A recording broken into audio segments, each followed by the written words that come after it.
les séraphins. Les séraphins, ces anges-là de l'adoration et de l'amour divin, ils ont des psaumes de contact. Ces psaumes de contact, on va dire, sont des psaumes qu'on va utiliser pour prier avec les séraphins, ceux-là qui incarnent l'amour pur de Dieu, pour entrer en contact avec Dieu lorsqu'on est dans une difficulté, comme les difficultés que j'ai citées tout à l'heure, et qu'on veut se réconcilier en amour avec Dieu lorsqu'on est dans une situation où on manque, on est dans une tiédeur de foi. Et on va donc utiliser le psaume 29 qui dit rendez à l'Éternel, le Fils de Dieu, rendez à l'Éternel gloire et honneur. Il faut préciser que c'est à partir de ces anges-là, les séraphins, qu'est né le Santos. Ce psaume invite à la purification, à la consécration de l'âme à la lumière de Dieu, et ce psaume attire la présence des séraphins. Hein? Vous allez donc utiliser ce psaume-là. Vous allez utiliser aussi le psaume 104 qui dit « Bénis l'Éternel, ô mon âme, Seigneur mon Dieu, tu es grand ». Ça revient un peu dans le Saint, Saint, Saint, le Seigneur. Ce psaume invoque la puissance de Dieu et ouvre la voie à une élévation spirituelle. Et c'est vraiment très important d'avoir ces psaumes quand on n'a pas des mots personnels. Ce psaume-là est en lien avec la lumière de Dieu même, la flamme sacrée, celle qui représente l'amour de Dieu, l'amour des séraphins, ces séraphins qui représentent l'amour de Dieu. On aura aussi des plantes qui vont... on aura des plantes associées aux séraphins qui vont être utilisées pour purifier l'esprit. Quand je parle souvent comment dire ça, de plantes spirituelles, de thé spirituel, quand tu veux invoquer des vibrations des séraphins, tu peux utiliser donc ces plantes-là.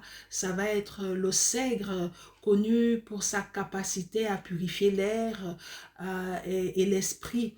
C'est-à-dire, tu vas prendre le sègre. C'est un excellent allié pour élever l'âme. C'est pour ça que j'ai créé sur cette base-là, après avoir fait ces recherches-là, j'ai créé les bains et les thés spirituels. Ça va t'amener à une dimension spirituelle très supérieure, sachant que ces anges-là sont les plus proches de Dieu. Il y a aussi l'encens frankincense. C'est un encens purifiant, utilisé pour apaiser l'âme et stimuler les dévotions, la dévotion à Dieu, à l'amour de Dieu. Cet encens-là aide à ouvrir les canaux spirituels et à favoriser l'élévation spirituelle aussi. Donc, tu vas utiliser cet encens-là, cet encens franken, qui va t'aider lorsque tu vas l'allumer à faire appel au séraphin.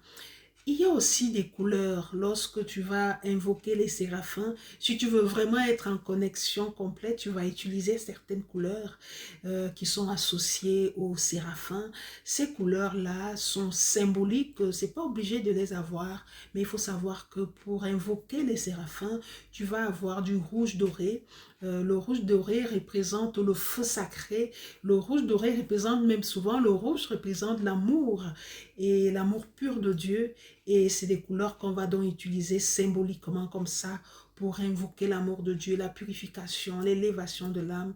On va donc avoir du rouge sur soi ou avoir du rouge sur l'espace de prière pour les séraphins.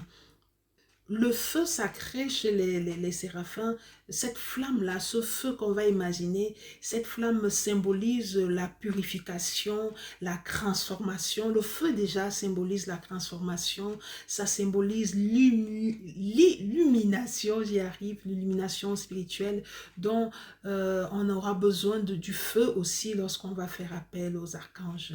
Et l'archange, le chef de cœur des archanges, des séraphins, c'est Métachron.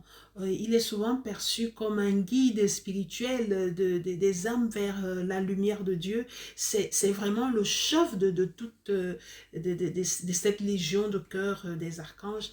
Il est considéré comme un gardien de la flamme, de cette flamme-là, qui purifie et élève donc l'être humain au niveau de l'amour de Dieu. Lorsque tu te sens désorienté, tout ce que je vous ai cité tout à l'heure, tu vas donc faire appel au chef de cœur une suite d'anges qui suivent Métacran, qui sont aussi après lui des chefs, parce qu'il y a une hiérarchie, il y a d'abord Métacran, et puis il y a une autre catégorie d'anges qui suivent, je vais vous donner tout à l'heure cette catégorie d'anges qui suivent le grand chef de cœur des séraphins, et puis après ces sous-chefs, on va dire, il y a donc des myriades qu'on ne va pas citer parce qu'ils sont des millions et des millions d'anges, mais il y a des chefs et des sous-chefs qui suivent. Et très souvent, quand on n'a pas le cœur à retenir, on va juste retenir le nom du cœur, du chef de cœur, et cela fait aussi le travail parce que le